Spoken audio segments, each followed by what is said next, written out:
गोटे क्वेश्चन देछि when 16 and 19 are divided by d leaves the remainder 1 is find the value of d कोन ना से कहला जदि आम 16 को d रे डिवाइड करिया ता रिमाइंडर आसीबो 1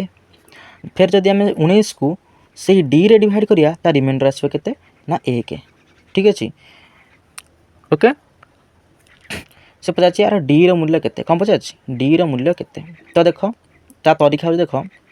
केमती बाहर करिया ना d इक्वल टू प्रथम केस रे करछि d इज इक्वल टू कोन हो ना 16 को कोन करिया ना -1 करिया यानी कि रिमाइंडर को माइनस करिया तापर कोन करिया ना 19 रु कोन करिया ना 1 एठी माइनस करिया ठीक अछि